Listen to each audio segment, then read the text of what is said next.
get my lighting sorted out. Hello and welcome to the Aviva Premiership Round 1 predictions. Yes, the European season is back with us again.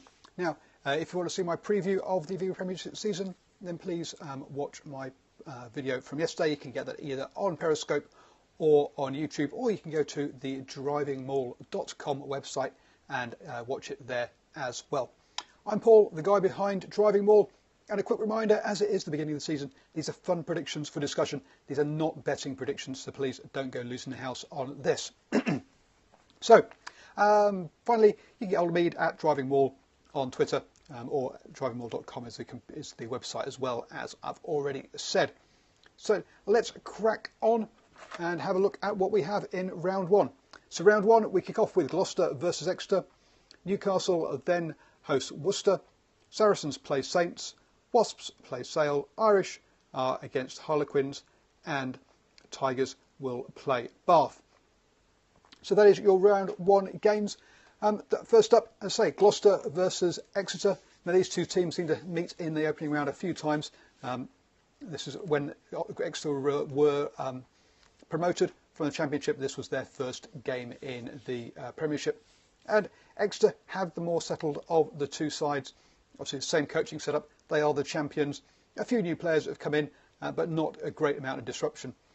You can't say the same about Gloucester. They've got a new head coach, and because his team went all the way to the final in Super Rugby, he's been late arriving. So he's not been around for pre-season.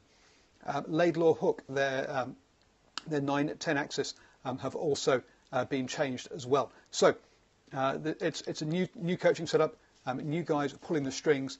We're going to have to see how Gloucester go. A bit of an unknown there.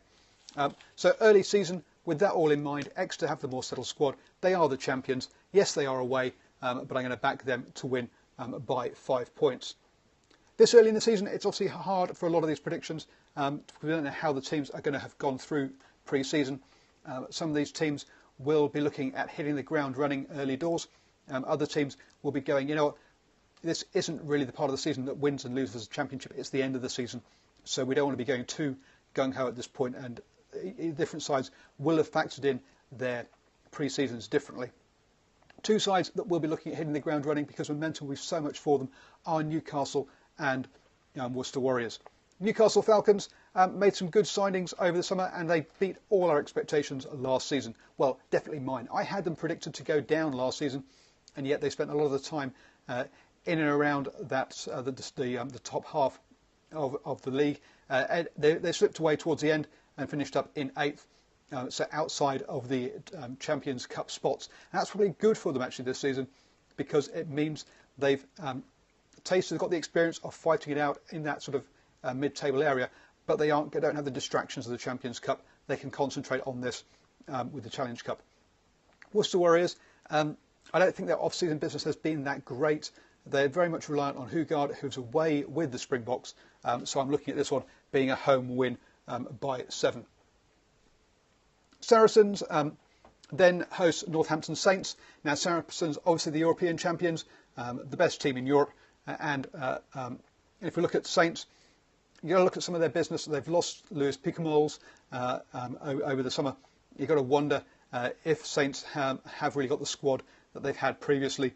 And so I think Saracens, yes, there's been for them a relatively large amount of turnover, but I'm not sure they were the sort of the first choice players that have left. It's kind of the fringe players who are coming up to retirement, etc., and they've been planning their replacements over time, which is Saracens' kind of way. So you've got to say, at home, the European champions against Saints, who let's be honest, had a poor season last season by their standards. And you've got to wonder about their squad. They've got to back the home side there also by 7. Wasps, the defeated finalists, then take on Sale Sharks. Now Wasps topped the table last season on the same number of points as Exeter, but had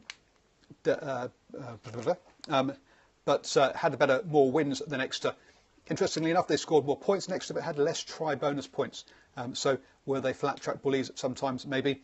I'm not sure. But they're a team that every season they seem to lose key players, and that's what I thought last season with people I've gone blank as to his name, I'm really sorry, but the winger that went off to Ulster and who's going to become the highest paid, Piatow, highest paid player in the world next year when he plays for Bristol, and George Smith. This time they've lost a couple of backs, but that's what backs is their strength, and where they perhaps can afford to lose a player or two. So with sort of Curtly Beale and Frank Halai both left there. Sale Sharks doing some interesting business. Faf de Klerk and James O'Connor are going to be their axis. Now again, new guys who have arrived. James O'Connor, particularly with a bad reputation, can he be rehabilitated in the same way that Cipriani was? We'll have to wait and see. At this early stage, they've got to say the more settled side of Wasps definitely have the upper hand there. So again, I'm backing the home side by 7. Coming on down then, London Irish back in the Premiership after one season down in the Championship, take on Quins. This one is one of the harder ones to predict. I think Quins last season on the road were really poor and really got their points at home. For London Irish, they will have one of the weaker squads, and for them it's all about survival this season. So if Harlequins have any aspirations to do anything this season, this is one that goes in the must-win bucket.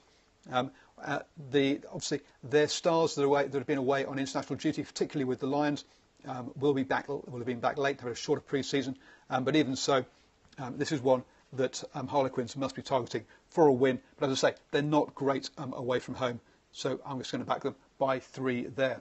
It shows you my confidence in that one. Finally, Leicester Tigers against Bath.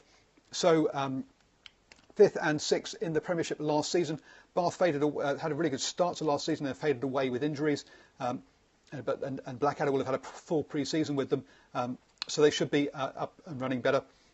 Leicester Tigers, Matt O'Connor's in there. He's had the full pre-season with them, and we'll see how he's going to be changing things up at Tigers. Let's be honest, last year was a bad season for Tigers because they didn't make the playoffs, and that gives you an idea as to their expectations and what the fans will be looking for from them. Some interesting signings, and obviously the switch of Freddie Burns and George Ford is going to be one of the key talking points here. I think at home I'm going to back Tigers by 3, even if the Bath may have long-term over the season got a better deal with Burns rather than Ford, because he won't be away on international duty so much. At this early stage, I think Tigers will take the honours. So that's how I see it. In summary, Exeter Chiefs by 5, Newcastle by 7, Saracens by 7, Wasps by 7, Quins by 3 and Tigers by 3 as well. Let me know your thoughts. I'm always up for good rugby chat, so please leave comments below or reply to me on Twitter. I really read them all, and I do reply to just about everything that's sensible anyway. Don't forget to sign up for my newsletter so you don't miss out on any of my predictions. It only comes out once a week into your inbox, above on Twitter, down below on YouTube. Thank you very much for joining me, and let's have a great season.